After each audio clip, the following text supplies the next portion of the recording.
Welcome on into this week's edition of the Scots Sports Show. I am your host, Tyler Trumbauer. We're going to kick off this week's show once again by talking some more Edinboro football. And to do that this week, I'd like to welcome on in, to my right, the man, Mike Fenner, the voice of Borough football for WFSC, and to the far side, head Edinboro Fighting Scots football coach, Scott Browning. Guys, how are we? Doing great. We're doing great, thank you. Great, that's 2 weeks in a row. We're doing great. Coach, last Thursday, team was in action. Erie Veterans Stadium, first time been there since 1982.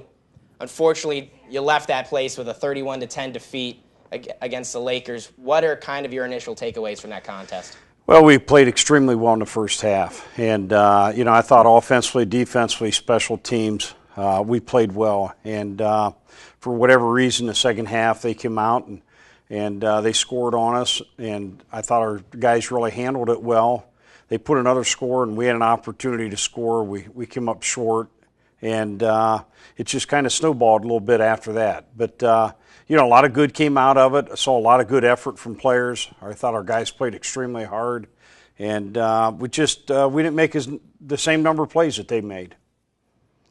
How commendable was the defensive performance for you guys in the first half? Only limiting a team like Mercyhurst to 3 points, only 100 yards passing, and then the final drive defensively, not allowing them to get in the end zone, a huge deflection in the middle of the end zone to force them into 3 points. How proud were you of your defensive effort in that first half? I'm proud. I feel like we're young on defense. There's times that we've had 6 freshmen on the field at one time, and I think we're getting better each week. And like I'd mentioned last week, the win-loss column has not showed that yet, but I believe we're making positive strides. And it hurt us when O'Shea Jackson went down with an injury last week.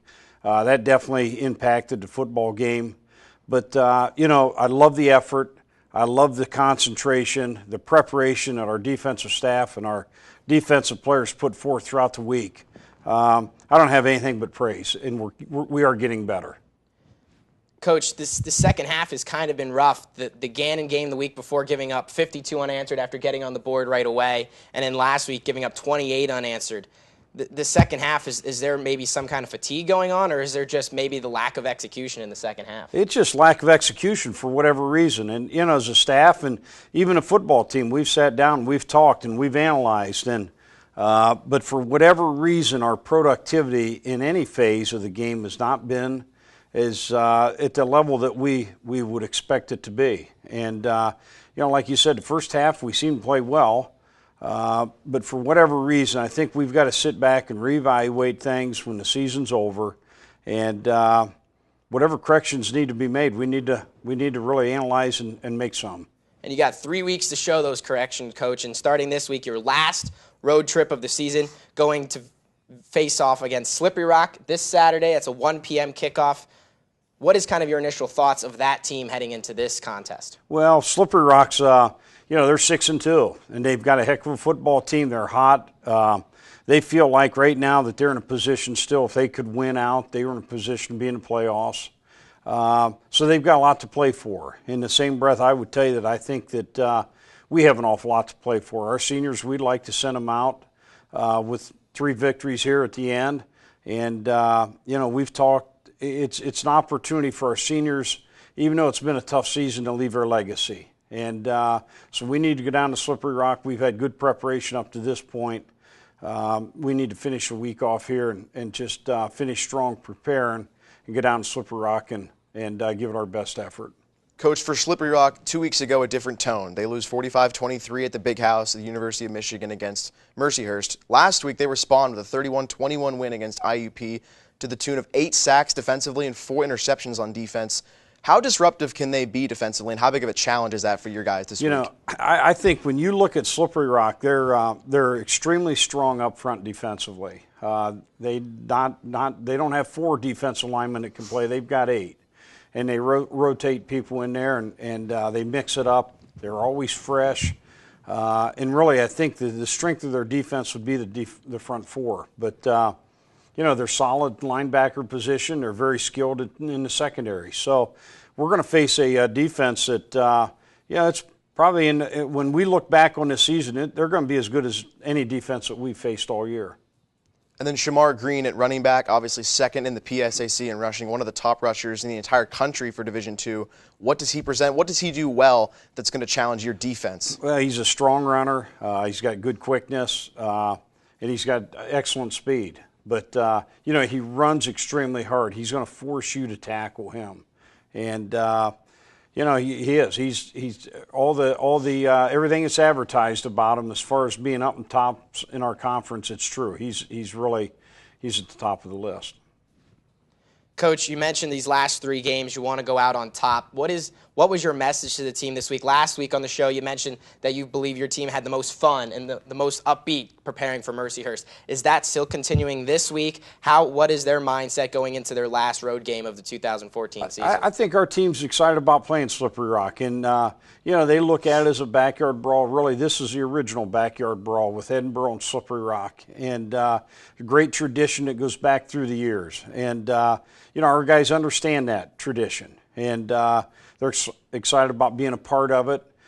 We told them Monday when we met, let's have fun with this thing, let's prepare, and let's get down there and give it the best effort we can possibly give. And I really like our football team. I like the character of our football team. I like the attitude, and I like the enthusiasm they bring to practice. So we're excited about playing the Rock this week. Mike mentioned all the positives for Slippery Rock. You touched on their 6-2 record, their hot streak right now. What are going to be some of the keys to success, just kind of with a broad stroke going into this contest? Well, I think, you've got to make plays when you have an opportunity to make a play, and last week we didn't do that. We need to go back and look at the Clarion game where we played strong in all 3 phases. Our special teams they're critical this year. They are very critical this week. And every phase of our special teams. It's important for our offense to control the football and control the clock, not turn the football over. And defensively, you just need to continue to come after them, not give up the big play. And force Slippery Rock to earn everything that they get. And we'll have to see what happens on Saturday afternoon. That's a 1 p.m. kickoff between Edinboro and Slippery Rock. Thanks, Coach. We always appreciate the time. I appreciate your time. Thank you. We appreciate it, Coach. And then on the other side of this break, Mike and I will break down a little bit more between the Slippery Rock and Edinboro Fighting Scots football teams. Welcome back. Earlier this week, I caught up with receiver Ben Eisel and talked to him about the season, his big punt return in last season's game against Slippery Rock, and more. Ben, last week was a tough one. The last 2 weeks has been the backyard brawl with Gannon and now Mercyhurst. Last week had a great start to the game, a 10-3 lead at half, but then the second half it kind of unraveled defensively and offensively couldn't muster anything. What was kind of going on, in your own words, for Edinboro in the second half of last week's eventual 31-10 loss? From an offensive standpoint, we just couldn't get anything going the second half. It's been like that the past few weeks and kind of this whole season so far. We just we're not real consistent sometimes, so it's hard to fight back once we're down. So the offense, you mentioned, it's been up and down, and when you get down, it's hard to come back. But during the high points this year, the offense has been explosive. The 56-28 win over Clarion, and there's been spurts here and there. And despite not the whole lot of points, but a great showing against IUP here at homecoming as well. Offensively this year, how do you feel the unit has been? Are they really capable of great things, especially maybe not this year, but in the future with Miller here? Oh yeah, definitely. We have real talented guys on the team. We're still young. We only have, I think, 9 or 10 seniors, so they're not going to be losing many people. Definitely a lot to build off of, and we have good offensively. We can run the ball. We have a good back in Anthony Williams,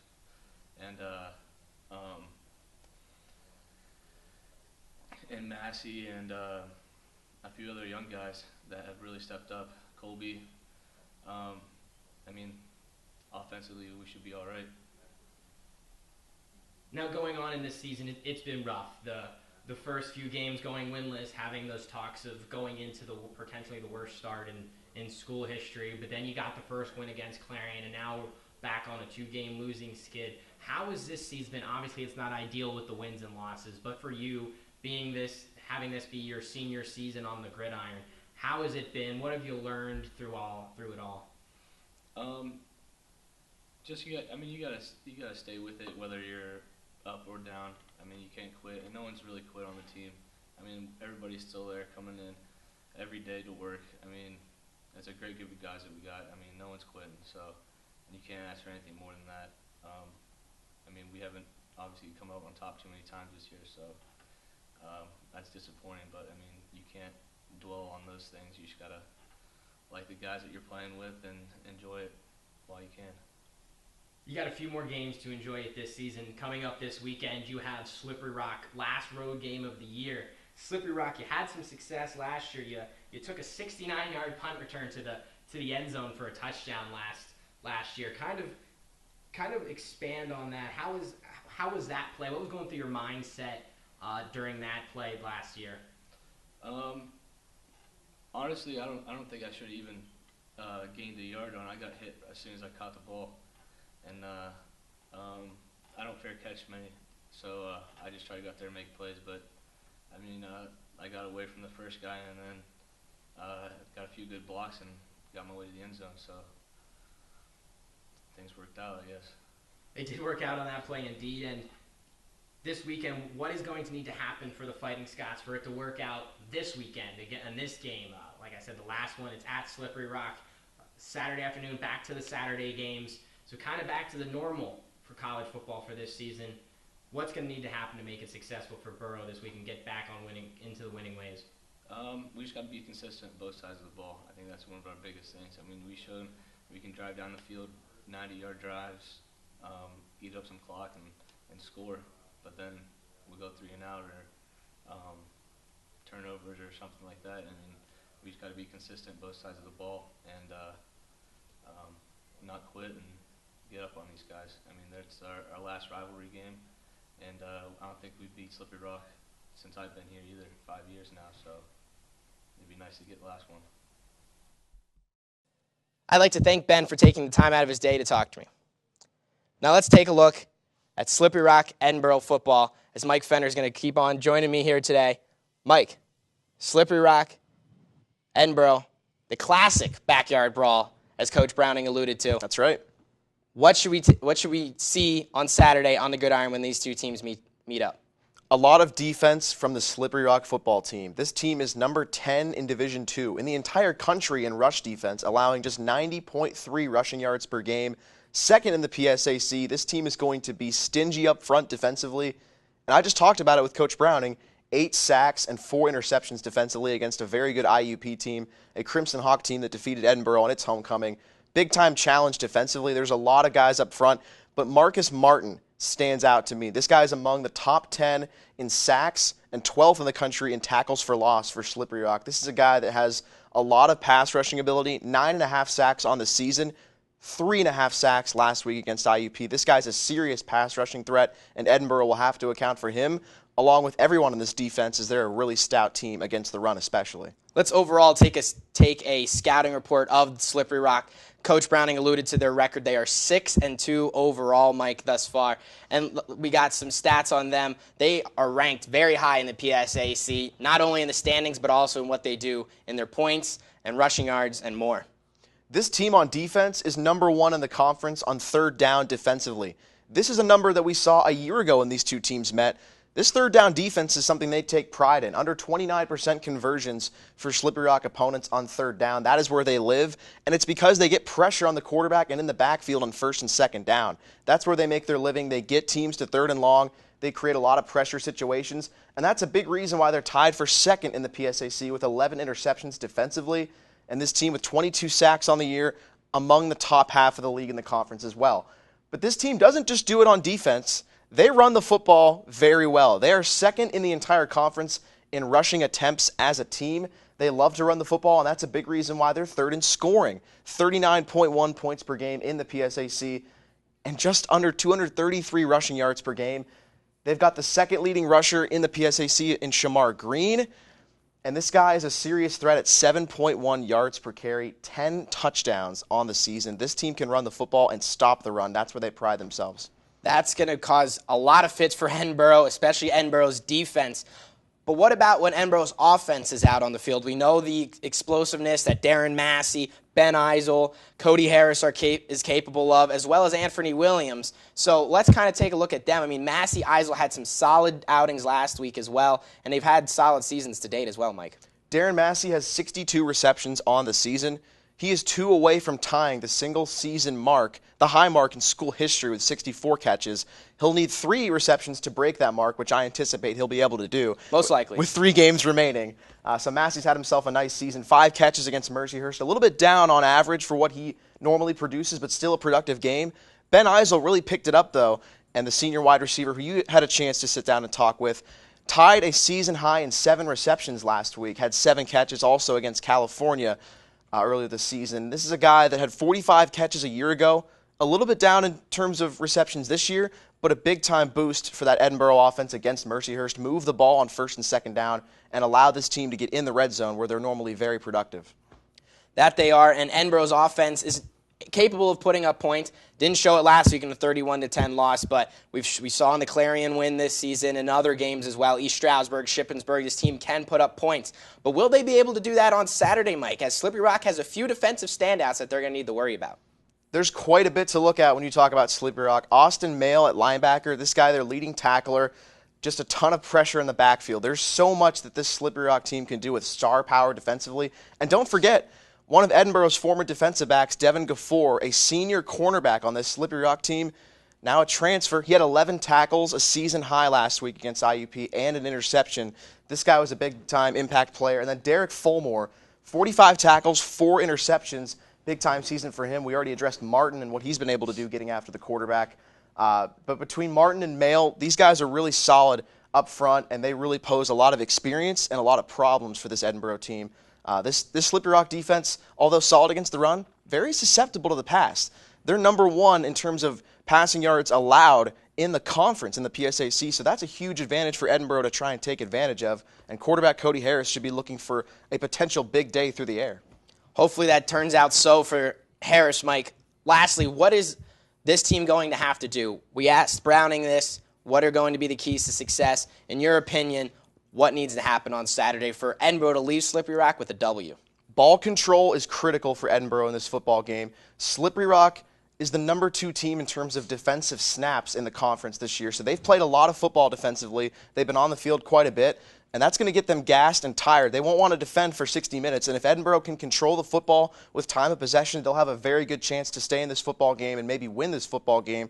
And another area that's very key is staying on schedule and avoiding 3rd down and long. If they can win 1st and 2nd down offensively, Edinboro referring to them, they'll have a very good chance of avoiding 3rd down and long and not allow Slippery Rock to play the way they want to defensively on 3rd down where they're so dangerous.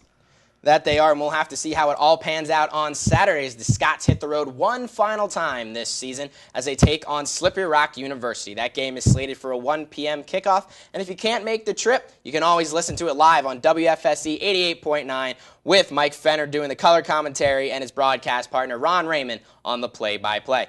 Thanks, Mike. Appreciate it. Thanks for having me. Love to talk Edinboro football. That is always a great thing to do with you, Mike. And after the break, we will preview the upcoming PSAC Cross Country Championships with head coach Rick Hammer and Kasey Jones and Matt Link. Stay tuned.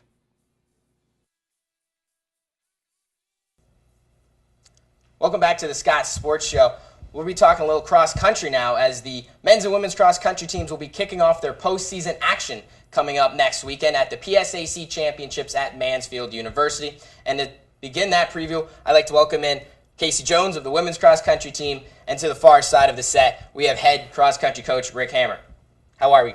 I'm pretty good. How are you? Doing well, thanks. Coach, yourself? Oh, couldn't be better. Couldn't be better. Great. So now we got regular season over and done with, postseason, 3 big meets coming up. Kasey, what's kind of your mindset going from the regular season to the postseason? Does it change at all? How is that for you? I've just been thinking about that we're going to do exactly what we've been doing the whole season. Everyone has their individual race strategies, and we're just kind of planning on sticking to that and letting everyone be an individual and do what works for them. Individualism, it's big. It's 2014. Coach, now, I know this women's team has a lot of praise, not from yourself, not just in Edinboro, but around the region, around the country. They've known, especially when you were going to races in Wisconsin, in Louisville, all around. What is kind of your take on this team after you've seen them through the entire regular season?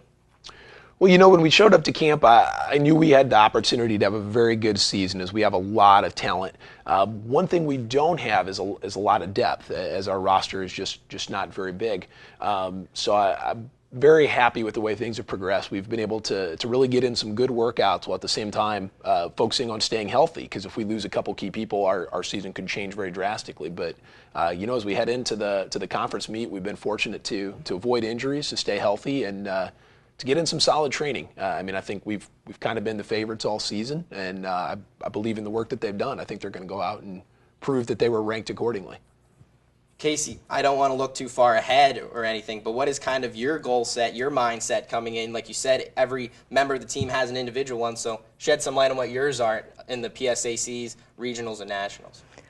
I just want to go out there, and this is my last cross-country season, so I just want to show them what I've worked for the last 4 years, because I've come a long way since I was a freshman, so I think that showing everyone how hard I've worked, and that would just, whatever happens from that, I'm happy with it. Have you progressed enough, you think, this year to be able to make a name for yourself in your last few races? Definitely, and I have the support of my whole team, so I'm really excited about it. I'm happy, I'm ready to go in for it. Coach, what do the ladies need to do? What's kind of going to be your message to them? Because I'm sure, as you know, they know as well that they are the favorites. They get talked about a lot. They know a lot of teams are going to be gunning for them. So what's going to be your message to them coming up to these postseason races to kind of maybe ease their mind a little bit? Well, I actually just sent them a long email about this yesterday, just kind of stating that we just need to keep doing what we're doing. We've gotten consistent training in all season. We've gotten some solid results. Everybody's improving at a good rate. And I think the main message that I want them to hear is that as we head into conference, regionals, and nationals, we don't really need any superhuman performance. It'd be great if everybody PR'd by some huge amounts, but we just need to go out and do what we've proven all year that we're capable of doing, and to believe in the body of work that we've done in training. And if they do that, they're going to run very, very well at these next 3 meets. And we'll have to see how the women's cross-country team does at the PSAC Championships. Thanks, Kasey. I appreciate it. And on the other side of this, Coach Hammer will be sticking along with me, and member of the men's cross-country team, Matt Link, will be joining us to take a look at the PSAC Championships from the men's cross-country side. Stay tuned. Welcome back to the Scots Sports Show as we continue our preview of the PSAC Cross Country Championships, as I'm now joined by senior member of the men's cross country team, Matt Link, and continuing with me is the head cross country coach, Rick Hammer. Matt, this is your senior year. It's your last year with the ups and downs of the cross country season. In your opinion, how has it gone up to this date? Up until now, I think it's gone pretty well. We started out the year with a good summer, a good base season with the guys coming together. Some were in Edinboro in the summer, some were back home, but we kept in contact, kind of knew what everybody's training was like. And coming into camp, I thought camp went really well. We came up with a list of goals, things that we wanted to accomplish, things we wanted to accomplish as a team, and I think we've really done a great job at reaching out for those goals and moving in the right direction. Coach Hammer, now that the season has gone by as well, what is your mindset with this team now that you've finished all of your travel and the regular season going into this postseason? What is your mindset with the goals with this team? Did they reach them? How has that gone? Well, all the goals that they had set at the beginning of the season kind of pointed towards these upcoming meets with our conference, regional, and national competitions. As a person who gets to observe their everyday practices, I think they're on track to accomplish what they set out to do. I kind of had some thoughts going into the season on what this year would be like, and from what I've seen early on, I think we're going to exceed my expectations, and my expectations were a lot higher than what some other folks thought we would do this year. So I think we're in a really good place heading into the 3 meets that really matter for us. Matt, Coach just said you're going into the big 3 ones. I know these are the ones that you were preparing for all season long. You got to go up against some great talent, Division I talent. Now you're going to go back to the league, your regional, and then nationals. What are you going to try to do in this next month of racing? I'm going to race. Honestly, the only mindset that I have going into these 3 meets is I'm going to go in and race. This is the point when time doesn't matter. really individual place doesn't matter. It's racing, going in, getting into the field, putting yourself at the front and staying there, showing PSAC's, the way our PSAC and regional works, because there's so many of the same teams in the Atlantic region and the PSAC. PSAC's really kind of determines how the following week's going to go. Now, that doesn't necessarily mean that individual who wins or the team that wins is going to win the regional, but everybody knows that where you are week before is about where it's going to stack up. And I know my goal and my goal for the team is that we're going to go in, we're going to make a statement come PSACs, so going into regionals, they know to be afraid of us. Coach, is that what you want from this team? Do you want them to go in there, show what they've got in the PSACs, and then continue on from there? What do you want from them in the postseason meets? Yeah, the conference meet is certainly important to us, but of the 3 important meets of this season, it's the least consequential. I kind of view this meet as the last dress rehearsal before regionals, which to us is the meet that truly matters, as that determines whether or not we go to the national meet. I think we're in a place where we're certainly not the favorite, but you'd be making a mistake by counting us out. There's 2 teams ahead of us in Lockhaven and Shippensburg that from a team perspective are probably the favorites to win, and it's probably a coin toss between those 2.